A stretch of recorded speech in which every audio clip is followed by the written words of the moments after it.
Hey everyone, welcome back to Williamson Ridge Outdoors.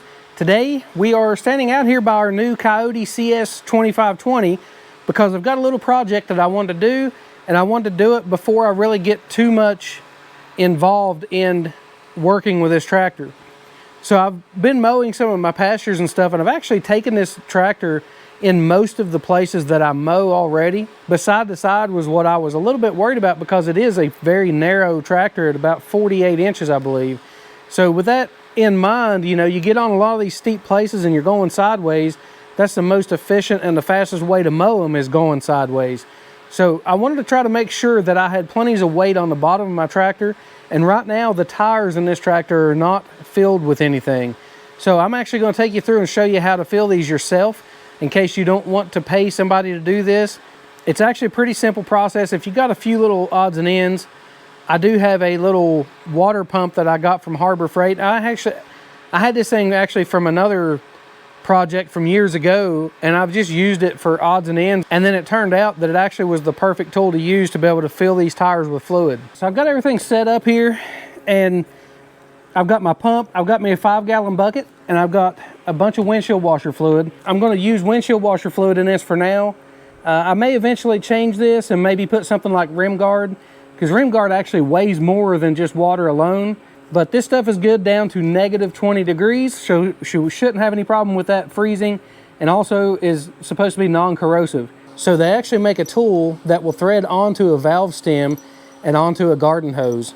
So I've got my little Harbor Freight water pump. So I've got it hooked up to the battery on the tractor right now.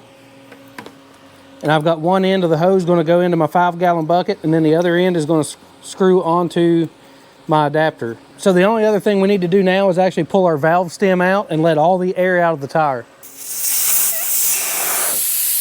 Notice as I'm doing this, I've got the valve stem turned towards the top, because when you fill these tires, you only want the liquid in them to be right here at this valve stem. So that way all your water weight is only going to be like right here. So I'm going to go ahead and fill up the 5-gallon bucket. So I'm thinking this is only going to hold about 10 gallons. I'm going to go ahead and be getting some other bottles ready, because once I start putting this in, I'm going to keep filling up my 5-gallon jug as I'm filling up the tire.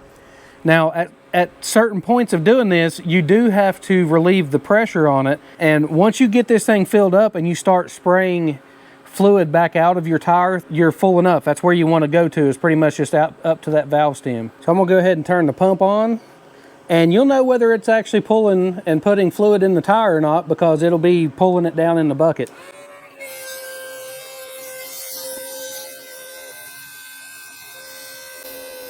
Now if you try to bleed the valve off right now, it'll actually spray out. So you do have to shut the pump off to be able to bleed the air back out. So if I shut the pump off, I can hit the bleeder, and you can hear the air pressure coming out of it.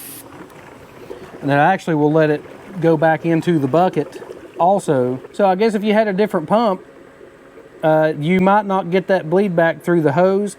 But I forgot this one, you don't even need the little bleeder valve on here, because it'll push it back through the pump and all the way back through the hose and then just bubble out in the bucket.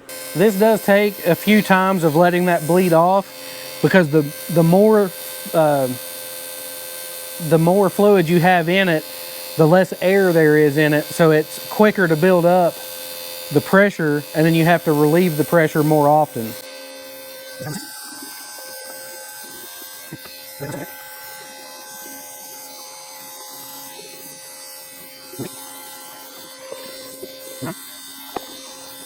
I'm going to go ahead and bleed the air off again.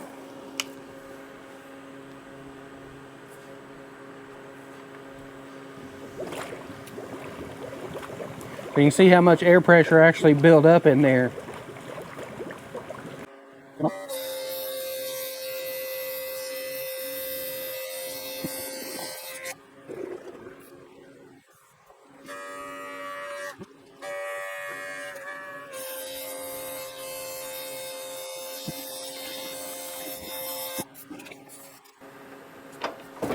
Whoa.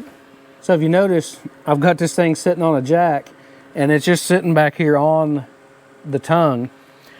But you can see how much weight actually added here by that thing just coming over. So you can pretty much see I'm right there where I need to be, because I can actually rock this a little bit, and actually the water sloshing in here is actually making it go kind of in and out. So we're pretty much right where we need to be with that. We'll go ahead and put the Schrader valve back in, and then go ahead and put this up to air pressure that we normally keep it, because the remainder of that tire is going to be filled with air so that there's still some squishiness to it. If it was all filled with liquid, there would be no bounce to it whatsoever, and you'd just be riding on a solid hard tire, because water does not compress. So if you've got that little bit of air in there, that gives you that little bit of movement for that tire to kind of compress and be able to give you a little bit better ride than just having it full of liquid.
So now we got it filled up. It looked like we got about 11 gallons in each tire.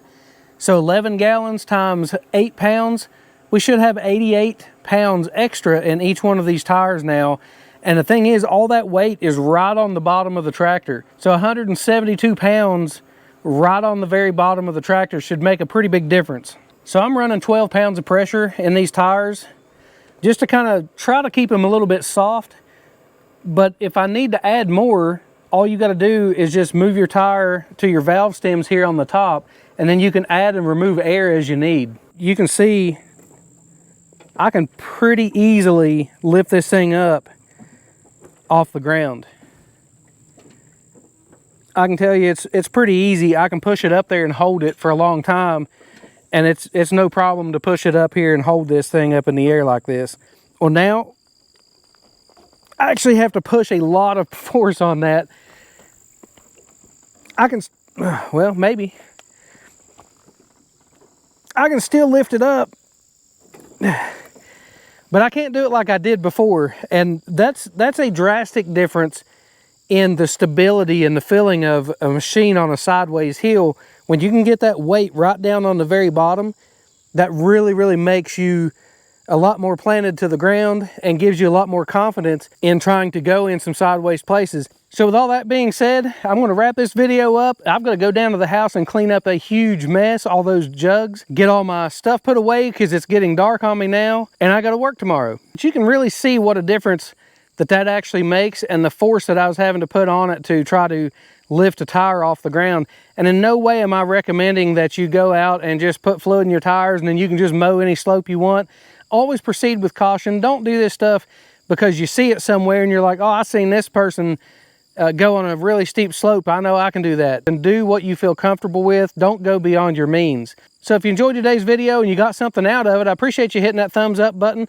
Follow along for all the projects we have going on around the property. And until next time, keep it outdoors, and we'll see you on the next one.